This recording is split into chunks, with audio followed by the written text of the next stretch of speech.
A lack of accountability always ends the same way. It escalates, it spreads, and eventually it costs innocent people their safety, their futures, or even their lives. What people call small today becomes catastrophic tomorrow. And by the time the damage is visible, it is already too late.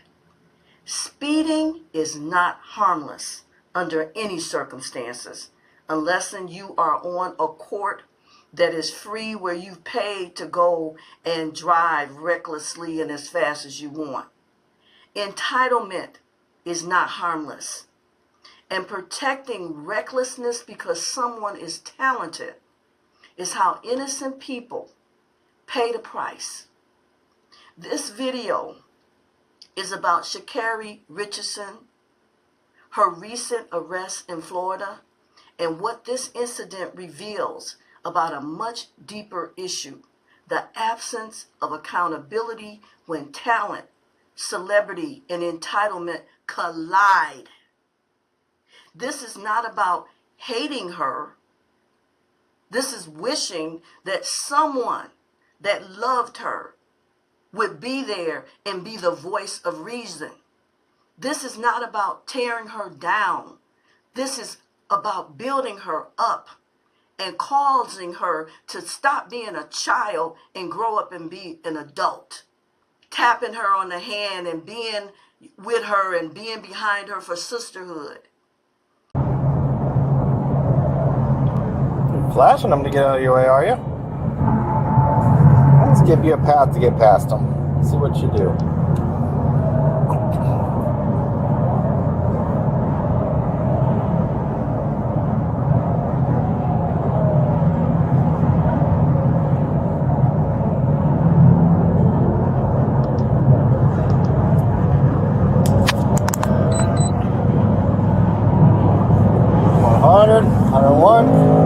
Passing a car at 101, 103, 104. County Motor 50, copy 1050. Gonna be 429 northbound at Stony Brook, Florida tag. On a gray Aston Martin, unknown occupants.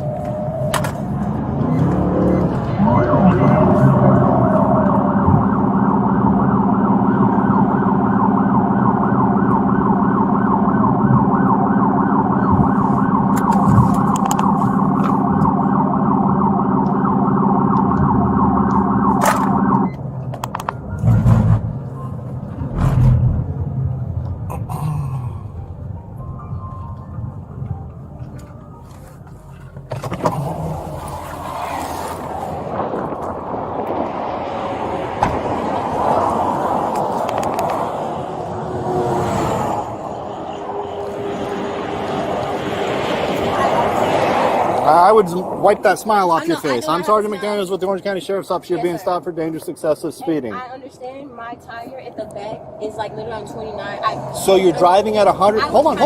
You're driving at 104 miles an hour in a 65 mile an hour zone with subpar equipment, flashing people to get out of your lights, out of your lane, following too close, using every lane to pass everybody, cutting me off, passing a car on the inside shoulder with their hazard lights on. You're going to jail for dangerous excessive speeding. I'm so sorry. I did not mean to do that. My phone, I didn't even know my car was speeding. That's why they give you a speedometer. I totally understand. I communicate with you, sir. I really do not want to go to jail. No, most people don't, but you got to think about that before you do the speed. I need your license, your registration, and your insurance. You were speeding. Sir, I was, and I totally didn't know. If you look at my phone, my buttons right here, they jump around. My phone is sitting here, and it's slid on here. I literally see it's not even in normal mode, and I see that. My apologies, sir. Please, I communicate. The mode has nothing to do with your gas pedal. No. I need your license, your registration, and your insurance. Please, sir, I really want to work. Can you really work with me, sir? I promise you, I am a law-abiding citizen. I have my ID, my insurance is on my phone. There was no intentions of me speeding today. I promise you, sir. Is this a good address for you, Lake Valley Drive? Yes, sir. I'm here. I'm local, sir. Please work with me. I promise you. I don't know what work with you means. Not work with me. I understand that. I will take the ticket. I will show the No, like I told you, you're going to jail. Please don't allow me to go to please, sir, please. Listen to me. Please, sir, I really... It's nothing you say is going to change that. I You are understand. going to jail. Sir, am I going to jail, Jake? Yes. Sir, I really was not intentionally speeding at That's all. even more scary. Sir, that means that you're doing please. things unintentionally No, on a sir, task that please, requires please, all sir, your attention. Sir, please, I'm begging you. I am You are begging going to you. have a little bit of time to make some phone calls. Sir, You are going to please, jail. please, I am sir. towing your car. Please, sir, don't take me to jail. I will do Yes. everything. No. I will do everything. You have two options. My tire, sir, please. Listen, I you have two options. Please, sir. The first option is you can either ride with me in my car. Sir, Damn, that's loud. Sir, The second option is you are going to go to jail in a cage car. No, Which do you prefer? I promise you, I don't want to go to jail. I'm right here. I have a team here. I have a coach, everything, sir. I was not intentionally doing anything, and I am. You're not listening. You're repeating yourself and not listening. Nothing you say is going to change. Sir, I want to. All right, so make some phone calls. Let people know that you're going to have a $500 bond. This is a warning, because when dangerous behavior is minimized, innocent people are put at risk. About 6 months ago, I spoke publicly about concerns surrounding Sha'Carri Richardson and her relationship with Kristen Coleman. At that time, the public narrative suggested she had done nothing wrong, while responsibility was quietly shifted elsewhere. The sisterhood, the women that are supposed to love you and care for you, that are continuously enabling you, rallied around you. What later became evident was a pattern: volatility, excuse-making, deflection, and a lack of accountability on both sides. The most recent incident is not isolated. It is a continuation. According to Florida arrest warrant, Sha'Carri Richardson was driving 104 miles per hour on State Road 429, where the posted speed limit is 65 miles per hour. She was weaving in and out of traffic, tailgating drivers, and cutting across lanes to pass vehicles. She didn't even have no respect for law enforcement.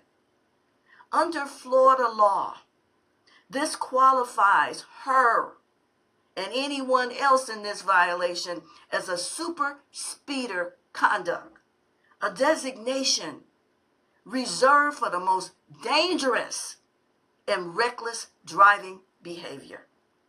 This is not accidental. This was not minor, people. And this was not harmless. This is not the first serious incident. Following a previous domestic violence arrest, there was no meaningful interruption to her career. Not asking that she be canceled, but somebody needs to say enough is enough. Major brands, including Nike, do you really think Nike care about you? Care about your future? Care about your legacy? You are just a dollar sign to them. They continue to feature and promote her. There was no pause. There was no step back. There was no real consequences. Scripture warns us plainly. It says, because sentence against an evil work is not executed speedily, the heart of the sons of men is fully set in them to do evil. That's Ecclesiastes chapter 8, verses 11. When accountability is delayed, behavior escalates.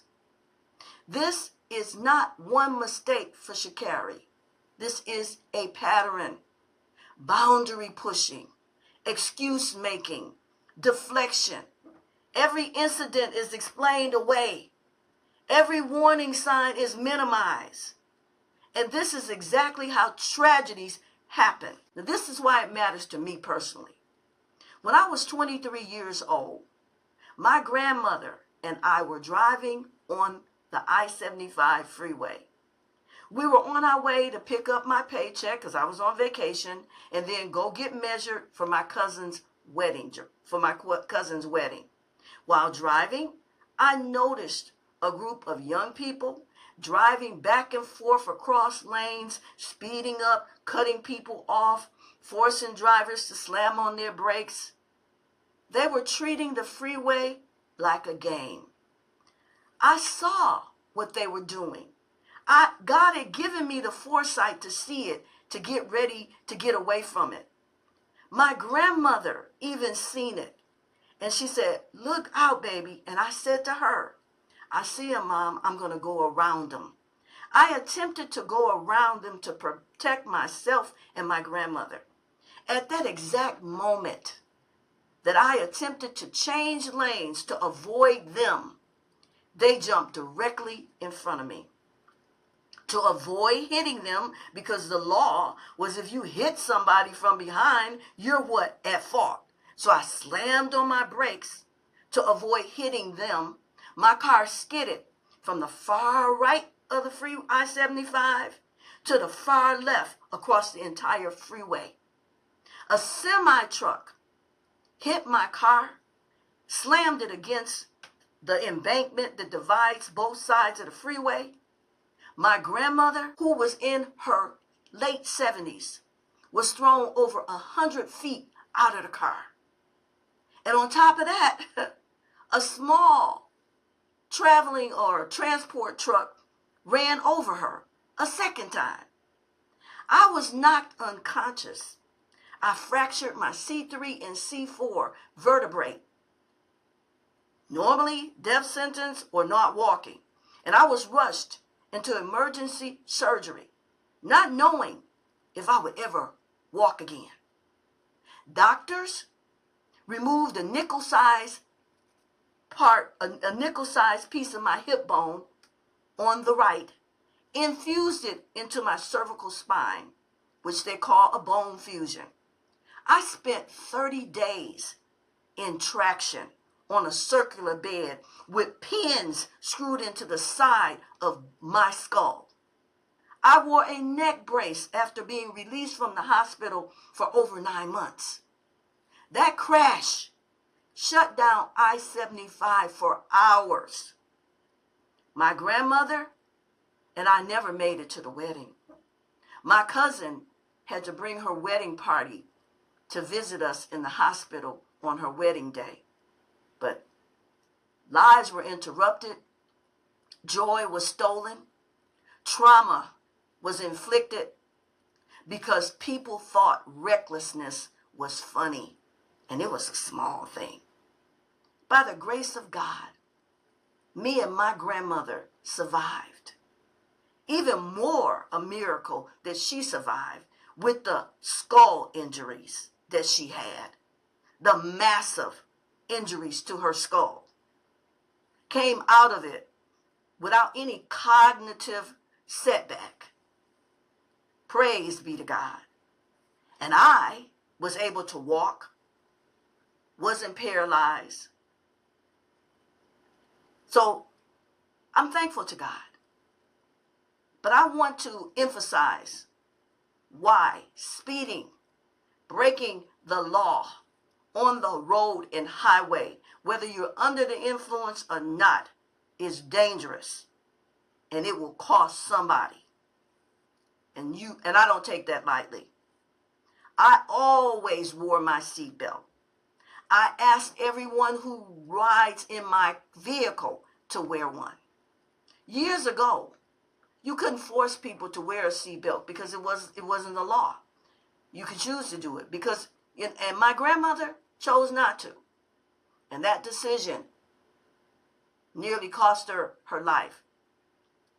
So hear me clearly. Hear me clearly. Wear your seatbelt and be a defensive driver. Watch as much as you can on the road. Be discerning. And when someone asks you to do something for safety in their vehicle, this is just a side note, whether they are your grandmother, your mother, your friend, please listen. When you get in that person's car and they ask you to put on the seatbelt, be respectful and put it on. When people say it's not serious, they are lying to themselves, or they just have never had a situation to hit their young life and interrupt them. Reckless, entitled, immature behavior does not stay contained. It spills outward. And it's always ordinary people, the ones deemed insignificant to the celebrities and the rich, who pay the price.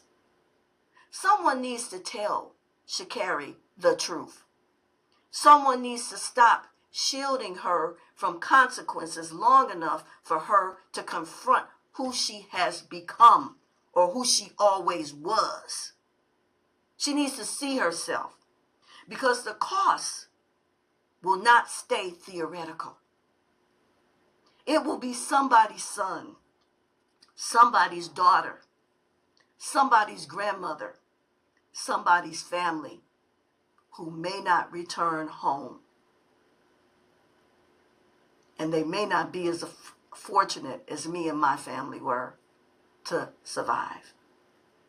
The scripture says, to whom much is given, Sha'Carri, much has been given to you. Much will be required. We're requiring more of you, Sha'Carri, because you have set yourself up in your excellence in field and track to be an example to young women and young people. Luke 12:48 says, to whom much is given, much is required.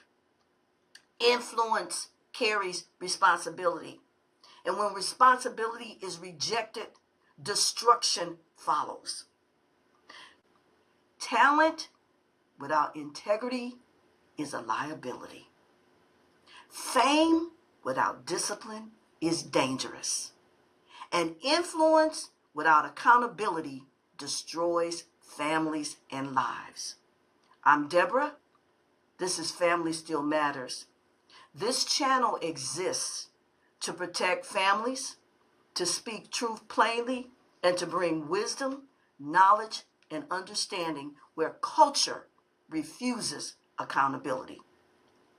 If this message resonated with you, like the video. If you have thoughts or experiences, leave a comment. I read them. And if you believe family, character, and accountability still matter, consider sharing this message. May God continue to richly bless you, and thank you again for listening and joining this community. I love you.